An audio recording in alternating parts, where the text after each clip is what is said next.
బలి చక్రవర్తికి 100 మంది పిల్లలు ఉన్నారు. ఆ 100 మందిలో పెద్దవాడి పేరు బాణాసురుడు. ఈ బాణాసురుడికి 1000 చేతులు ఉంటాయి. చాలా గొప్ప శివభక్తుడు. శివుడు నాట్యం చేస్తూ ఉంటే తన 1000 చేతులతో డ్రమ్స్ వాయిస్తూ ఉండేవాడు. శివుడు ఈ బాణాసురుడి భక్తికి మెచ్చి నీకేం వరం కావాలో కోరుకోమంటే నువ్వెప్పుడు నా నగరంలోనే ఉండి నన్ను శత్రువుల నుంచి కాపాడు అని అడిగాడు. ఒక రోజు బాణాసురుడు శివుడి దగ్గరికి వెళ్లి పూజ అంతా అయిపోయాక నువ్వు నాకు 1000 చేతులు ఇచ్చావు. ఈ 1000 చేతులు నేనేం చేసుకోవాలో నాకు అర్థం కావట్లేదు. ఇవి నాకు బర్డెన్ అయిపోతున్నాయి. నాతో తలపడ్డానికి కూడా ఎవరు రావట్లేదు. అందరూ నన్ను చూసి భయపడిపోతున్నారని గర్వంతో మాట్లాడేసరికి శివుడికి కోపం వచ్చింది. కొన్ని రోజుల్లో ఒకడు వస్తాడు, అతనే నీ గర్వాన్ని అనగొడతాడు, చూస్తూ ఉండు అని చెప్పాడు. ఈ బాణాసురుడికి ఉషా అని ఒక అందమైన కూతురు ఉంది. ఆవిడికి ఒక రోజు ఒక కల వస్తుంది. ఆ కలలో అనిరుద్ధుడు ఈవిడ సరదాగా గడుపుతున్నట్టు కనిపిస్తుంది. ఇంతకీ ఈ అనిరుద్ధుడు ఎవరు అంటే కృష్ణుడి యొక్క మనవడు. లేచిన తర్వాత చిత్రలేఖకి జరిగిందంతా చెప్తుంది ఈ ఉషా అని ఆవిడ. ఇంతకీ ఈ చిత్రలేఖ ఎవరు అంటే ఉషా యొక్క ఫ్రెండ్. సరే ఇంతకీ కలలో ఎవరు వచ్చారో తెలుసుకుందాం అని చెప్పి చిత్రలేఖ అనే ఆవిడికి తెలిసిన వాళ్ళందరి బొమ్మలు గీయడం స్టార్ట్ చేసింది.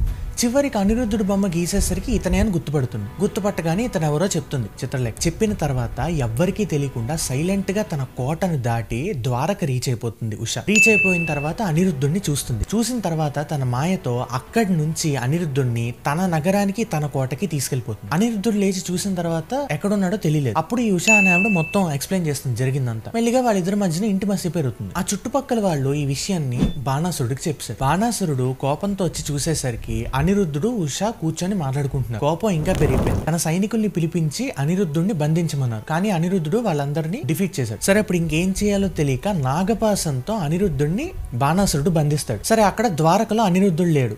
4 నెలలు ఇలాగే గడిచిపోయి అప్పుడు నారదుడు వెళ్లి జరిగిందంతా చెప్తాడు. చెప్పేసరికి ఇంకా యాదవ వంశం మొత్తానికి కోపం వచ్చేసి యుద్ధానికి దిగారు బాణాసురుడిపై. చివరిలో బాణాసురుడు శివుడి యొక్క భక్తుడు కాబట్టి శివుడు వచ్చి కృష్ణుడితో మాట్లాడతాడు. బాణాసురుడు నా భక్తుడు, అతనికి ఏమైనా హాని జరిగితే నేను చూడలేను. అలాగే మీరు ప్రహ్లాదుడి వంశంలో ఉన్న రాక్షసుల్ని సంహరించనని మీరు ప్రహ్లాదుడికి మాటిచ్చారు కాబట్టి దయచేసి బాణాసురుడిని వదిలేయండి అన్నాడు. సరే నేను ప్రహ్లాదుడికి మాటిచ్చాను కాబట్టి బాణాసురుడిని నేను చంపను. కాకపోతే తనకున్న 1000 చేతుల్లో 4 చేతుల్నే మిగిలిన చేతులన్నింటినీ నరికేశాను. దీనివల్ల తనకున్న గర్వం మొత్తం పోతుంది అని చెప్పాడు. బాణాసురుడు వెంటనే కృష్ణుడి కాళ్ళకి దండం పెట్టి ఉషని అనిరుద్ధుడిని తిరిగి కృష్ణుడికి అప్పగించాడు.